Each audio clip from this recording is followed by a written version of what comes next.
Hi everyone, welcome to Tasmanian Wanderlust. My name is Louisa and today we are exploring Hobart.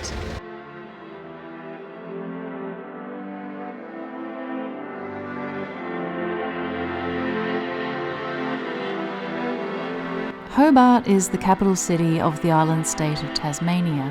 It's also the southernmost city in Australia.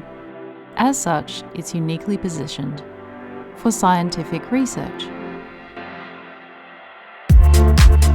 With a population of only 224,000 people, Hobart is a very small capital city. However, what it lacks in size, it makes up for in really interesting ways. So while the winter months can be cold and dreary, there will never be a lack of activity and warmth to be found. Our first port of call is Hobart's cutting-edge science community. So the CSIRO is Australia's national science research agency, and it basically has the goals of solving the greatest challenges for Australia and its people. And here in Hobart, a lot of the research is focused around the marine and atmospheric sciences. So obviously a lot of research on Australia's oceans and the Southern Ocean, which is pretty close to where we are now. And also a lot of work on ecosystems, the environment, and some agriculture research. And we also house some of Australia's national biological collections. Quite unique marine life right on the doorstep of CSIRO here in Hobart. So we often see things like bioluminescent algae happening just in the water out here. And about a couple of hundred metres from where we're standing now, there's a population of the spotted handfish, which is an endangered species. So it's quite nice having something like that so close to the research institute.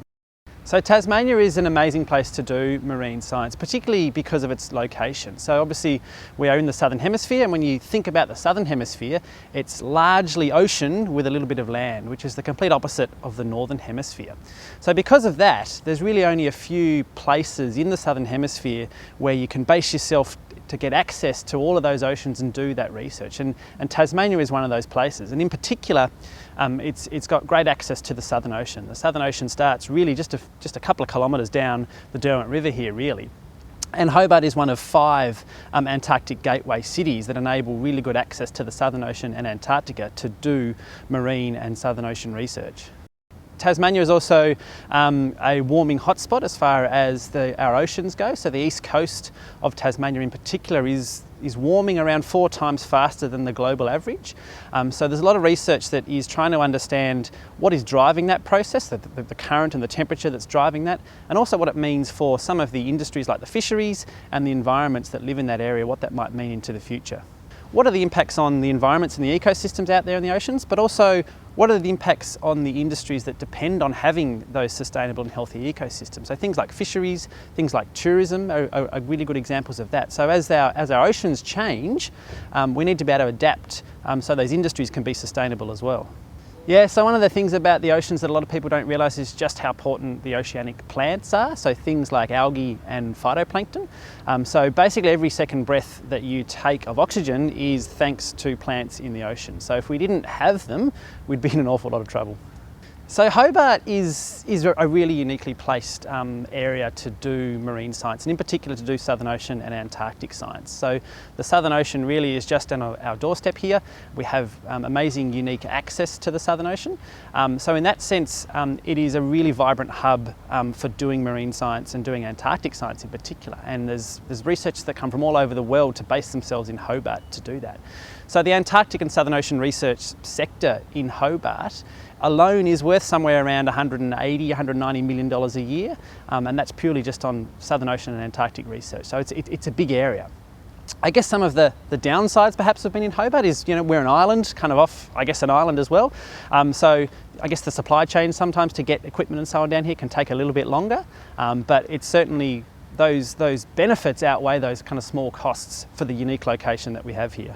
We also have amazing technical abilities in-house here. So when we're talking about trying to do marine science and understanding, in particular the deep ocean, it's often very difficult. You can't just go to a shop and buy a bespoke piece of marine science equipment that will enable you to get down to 8 or 10,000 metres deep. So we have a huge team of engineers and technicians here that will design specific marine science equipment to meet the needs of the scientists and researchers that are trying to answer those questions around Australia's unexplored oceans.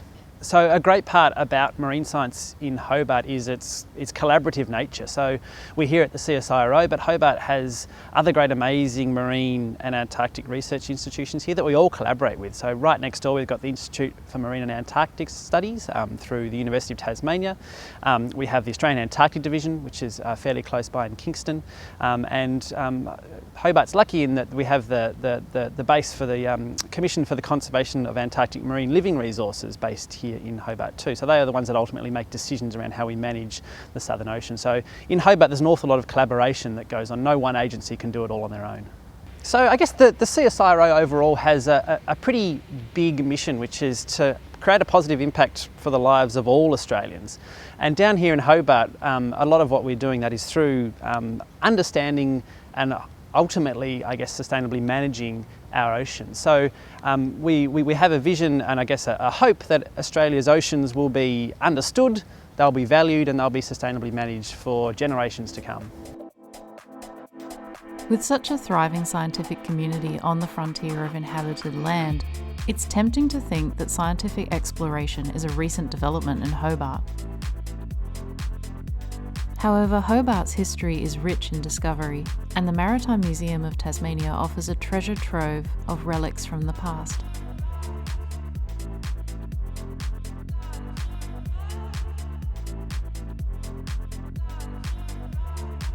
Hobart is one of the oldest cities in Australia, first colonised in 1804. The Georgian architecture is everywhere and there's no shortage of convict craftsmanship, blending in with sleek modernism. Another must-see destination is the Tasmanian Museum and Art Gallery, which, once more, blends history with technology and modern design in beautiful and striking ways.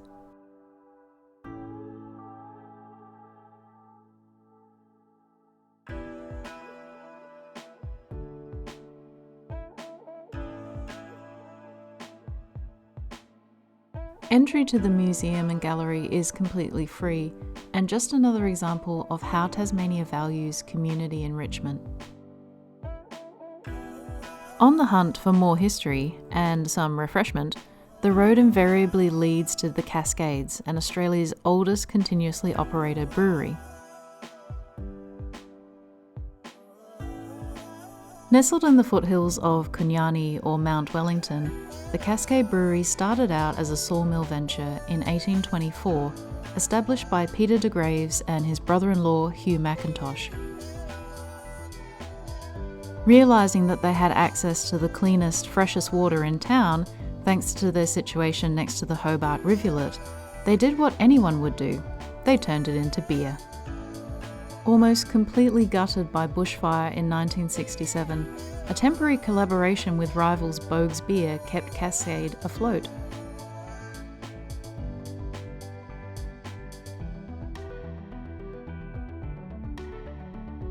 Today, visitors can take a guided tour of the historic facility and heritage-listed grounds before enjoying a tasting paddle and cosy meal in the restaurant. With so much to see and do during the winter daylight, it begs the question of what is on offer after dark. In the dead of winter, at night, Hobart paints itself red. The annual arts festival of Dark Mofo runs for almost a week and attracts visitors from far and wide. Kicking off with a feast at the Salamanca foreshore, the best of Tasmanian cuisine is on offer. And there's no shortage of open fires to keep warm. The arts and entertainment is spread throughout the city, where punters can walk from venue to venue and immerse themselves in the weird and wonderful world of the dark arts. Hobart has changed considerably in recent years, from a sleepy frontier town to a vibrant hub of cutting-edge science, cuisine, and culture. And the city should make anyone's list to visit during winter. For those considering a lifestyle change, the opportunities might just surprise you. That was Hobart. Hopefully you enjoyed.